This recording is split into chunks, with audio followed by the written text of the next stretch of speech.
എറണാകുളത്തുള്ള wedding കമ്പനികളുടെ photos കാണിച്ചു കൊടുത്തിട്ട് അതേപോലെ തന്നെ നമ്മൾ ഇവിടുത്തെ വെഡിങ്ങിന് വേണമെന്ന് പറഞ്ഞാൽ ചില ഫോട്ടോഗ്രാഫേഴ്സ് ടെൻഷനായി പോകും. കാരണം എന്താണെന്ന് വെച്ചാൽ എറണാകുളത്ത് തലേദിവസം ഒരു 200-250 ആളെ പരിപാടി ഉണ്ടാവും. ഇവിടെ 2000 ആളുണ്ടാവും. തലശ്ശേരി വടകര വെഡിങ്ങൊക്കെ ആകുമ്പോൾ 2000 ആള് ഉച്ചക്ക് 3 മണി തൊട്ടിട്ട് ആൾക്കാർ വരും തുടങ്ങും. പിന്നെ പെൺകുട്ടീനെ ആ ഫോട്ടോ എടുക്കാൻ വേണ്ടി കിട്ടത്തില്ല. അപ്പോൾ ഫോട്ടോഗ്രാഫേഴ്സ് എന്താ ചെയ്യുക, കുറച്ച് കാൻഡിഡേറ്റ് പടങ്ങളും കുറച്ച് 1-2 ഫാമിലി പടങ്ങളും കുറച്ച് 1-2 സിംഗിൾ പടങ്ങളും എടുക്കും. അധികം ഫോട്ടോഗ്രാഫേഴ്സ് എനിക്ക് തോന്നുന്നു പാനൂർ ഭാഗത്തൊക്കെ ഫോട്ടോഗ്രാഫി ചെന്നാൽ അവർക്ക് രാത്രിയെ സമയം കിട്ടുള്ളൂ. എല്ലാവരും പോയി എന്നിട്ട് മര്യാദയ്ക്ക് സിംഗിൾ എടുക്കാനൊക്കെ സമയം കിട്ടാറുള്ളൂ. അപ്പോൾ മേക്കപ്പ് കഴിഞ്ഞാൽ എന്തായാലും ഒരു അരമണിക്കൂർ ഫോട്ടോഗ്രാഫിക്ക് വേണ്ടി നോക്കുന്നത് നന്നായിരിക്കും. അതേപോലെ തന്നെ എറണാകുളത്ത് പിറ്റേദിവസം വെഡിങ്ങിന്റെ ദിവസം നിങ്ങൾക്ക് ഫോട്ടോ, അതായത് മേക്കപ്പ് കഴിഞ്ഞിട്ട് ഒരു 1 hour ഫോട്ടോ സെഷന് അവർ അനുവദിച്ചിരിക്കും. പിന്നെ അത് കഴിഞ്ഞിട്ട് ഈവന്റ് ഒക്കെ കഴിഞ്ഞിട്ട് അതിന് ഏറ്റവും ലാസ്റ്റ് കപ്പിൾ ഫോട്ടോ ഒക്കെ എടുക്കാൻ വേണ്ടിയിട്ട് വീണ്ടും ഒരു 1 hour കിട്ടും. അങ്ങനെയൊക്കെയാണ് നമ്മൾ അവിടെ കൃത്യമായിട്ട് നല്ല വർക്ക് ഔട്ട്പുട്ട് ഉണ്ടാക്കിയെടുക്കാൻ പറ്റുക.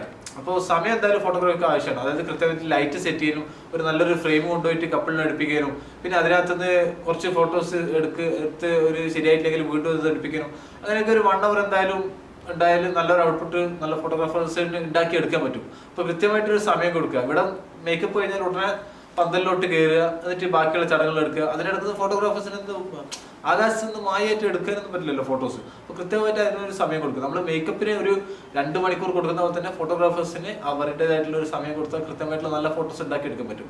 അപ്പം തന്നെ നമ്മൾ ഈ എറണാകുളത്തിലെ ഫോട്ടോസ് കാണിച്ചു കൊടുത്തിട്ട് അതേപോലെ തന്നെ വേണമെന്ന് പറയേണ്ട ആവശ്യമില്ല. നമുക്ക് ഇവിടെയും സമയവും കാര്യങ്ങളും കിട്ടിയാൽ ഫോട്ടോഗ്രാഫേഴ്സിന് അവരുടെ അടുത്തുള്ള സെയിം എക്യുപ്മെന്റ്സും അവരുടെ അടുത്തുള്ള സെയിം തലയും ഇവിടുത്തെ ഫോട്ടോഗ്രാഫേഴ്സിനും ഉണ്ട്. അപ്പോൾ കൃത്യമായിട്ടുള്ള സമയത്തിൻ്റെ ഒരു പ്രശ്നം മാത്രമേ ഇവിടെ ഉള്ളൂ.